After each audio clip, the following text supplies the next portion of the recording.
Bienvenue sur Recap Story. Voici l'histoire d'un film que vous ne verrez plus jamais de la même façon. Comment survivre à moins 40 degrés, torse nu, en plein air et dormir profondément. Regardez cet homme aussi frêle qu'un roseau. Pour ne pas mourir gelé, il a dormi dans le ventre d'un cheval. Le lendemain matin, Glass fait ses adieux à son fidèle compagnon et reprend sa route vers la vengeance. Pendant ce temps, Fitzgerald et Bridger sont de retour au camp. Ce matin-là, un homme blanc passe par le camp. À leur grande surprise, il tient dans sa main la gourde de Glass.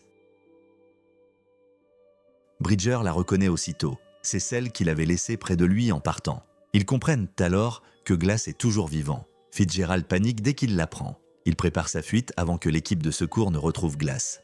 Le capitaine réunit aussitôt ses hommes pour partir à sa recherche dans la forêt. Ce n'est qu'à la nuit tombée qu'il retrouve Douglas épuisé dans les bois. C'est incroyable, tous pensaient qu'il était mort, sauf Fitzgerald. Le lendemain matin, le capitaine court prévenir le camp. Il craint que Fitzgerald ait fui et il arrive trop tard. Fitzgerald a non seulement disparu, mais il a aussi vidé le coffre-fort du capitaine. Quand Glass revient, le capitaine, furieux, assomme Bridger et l'envoie piégé en prison en attendant son jugement. Mais Glass l'arrête juste à temps.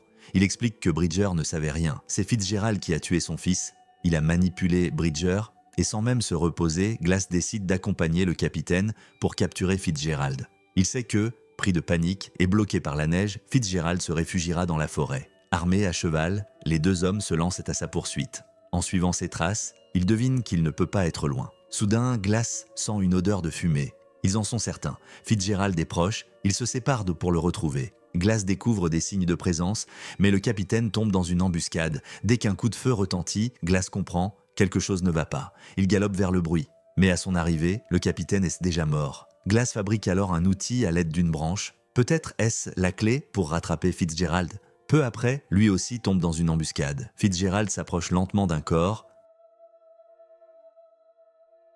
le retourne. Il réalise trop tard qu'il s'est fait piéger. Glass, embusqué à cheval, tire sans hésiter. Fitzgerald s'enfuit dans la forêt, mais Glass le poursuit sans relâche. Un échange de tirs s'ensuit, jusqu'à ce que Fitzgerald chute violemment dans la pente. Glass saute à son tour. Plus de balles, Fitzgerald est à bout de force. Il tente de s'expliquer. Il dit qu'il n'a pas voulu tuer son fils. Mais est-ce vraiment une excuse valable? Glass se jette sur lui, fou de rage. En un éclair, il lui tranche 2 doigts. Une lutte à main tenue éclate. Poussé par la haine, Glass prend le dessus.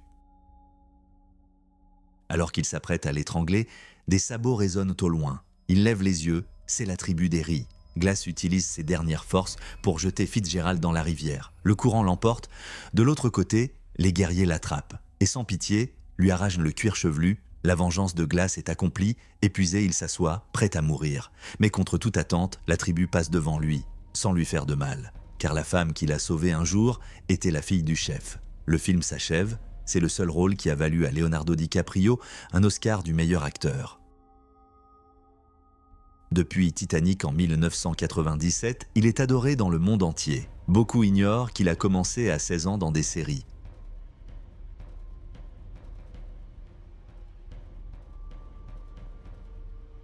Trop beau, trop brillant, on a longtemps oublié son immense talent. Mais en 2015, avec The Revenant, il remporte enfin son Oscar. Il a lui-même avoué « Ce film est le plus dur qu'il ait jamais tourné. Toute l'équipe a souffert du froid extrême. Certains ont même abandonné le tournage. Leonardo a dû prendre 30 à 40 kilos pour résister au climat. Un acteur exceptionnel, un homme à respecter.